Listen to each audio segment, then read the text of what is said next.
آپ اکیلے اپنی چارپائی پہ بستر کے اندر منہ دے کے بھی درد سے کہیں گے نا معاف کر دے تو وہ تو مہربانی بڑا ہے۔ میرے نبی پاک صلی اللہ علیہ وسلم مثال دیتے ہیں، فرمایا ایک آدمی صحرا میں جا رہا، صحابہ سے حضور خطاب کر رہے ہیں، فرمایا ایک آدمی صحرا میں جا رہا تھا، اس نے اپنی اونٹنی پہ کھانا پانی پیسے ہر چیز رکھی ہوئی تھی، صحرا تھا بہت بڑا، درمیان صحرا کے گیا تو تھوڑا سا سستانے کے لیے آرام کرنے کے لیے اونٹنی سے نیچے اترا، اب اس نے اونٹنی کی لگام اونٹنی کی نکیل اپنے سرہانے کے نیچے رکھی، ہاتھ کے ساتھ پکڑی اور سو گیا۔ تھوڑی ہی دیر کے بعد جب اس کی آنکھ کھلی تو دیکھا اونٹنی غائب ہے۔ صحرا میں وہ پیدل نہ آگے جا سکتا ہے نہ پیچھے جا سکتا ہے، نہ دائیں نہ بائیں، کھانے کو روٹی نہیں، پینے کو پانی کا قطرہ نہیں، تھوڑا ادھر بھاگا ادھر بھاگا، تھک گیا۔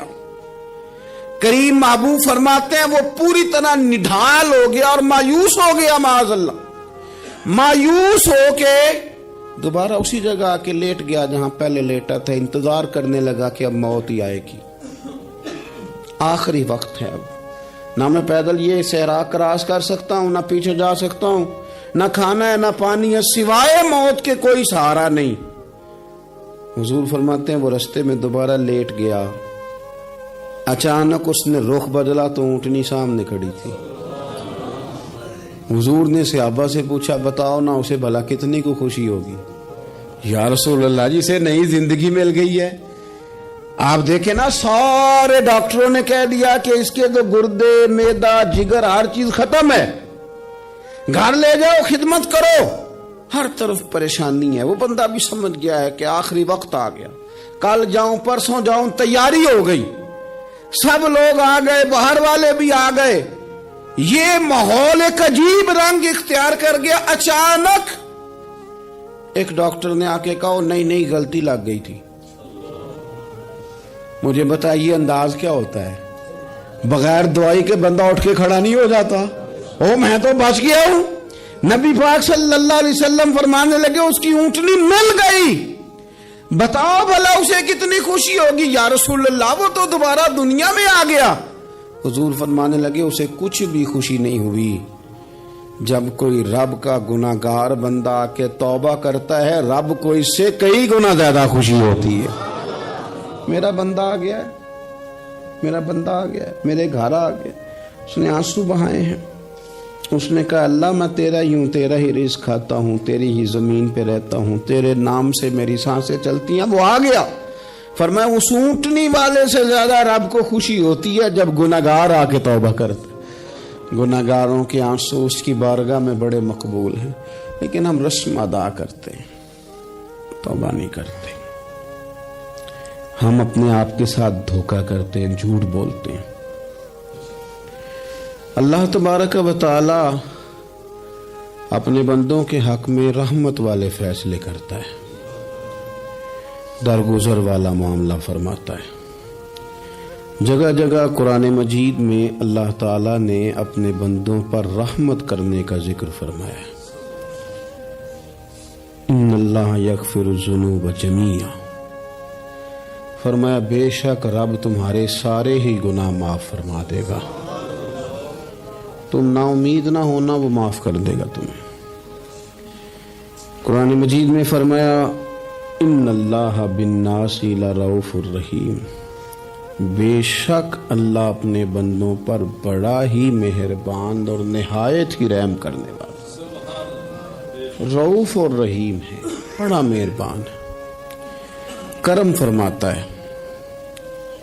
اللہ تعالیٰ اپنے بندوں سے بڑا جلد راضی ہو جاتا ہے۔ ماں پیار کرتی ہے اپنے بچے سے، لیکن وہ ناراض بھی ہو جاتی ہے بعض چیزوں پہ، بعض معاملات اس کا دل بھی دکھاتے ہیں، بعض جگہ وہ رو کے یہ بھی کہتی ہے کہ تو نے میری محبت کا کوئی نتیجہ نہیں مجھے دیا، میری ساری کمائی تو نے ضائع کر دی۔ والد بہت ساری جگہوں پہ ناراض ہوتا ہے، شکوہ کرتا ہے، کہتا ہے میری بیماریوں کی، پریشانیوں کی، بڑھاپے کی، کمزوریاں کا سبب بیٹے تو ہی بن گیا ہے، یہ ساری تکلیفیں تو ٹھیک ہو جائیں تو میری شاید عمر بھی بڑھ جائے، صحت بھی ٹھیک ہو جائے، میں زیادہ دیر جوان رہ سکوں۔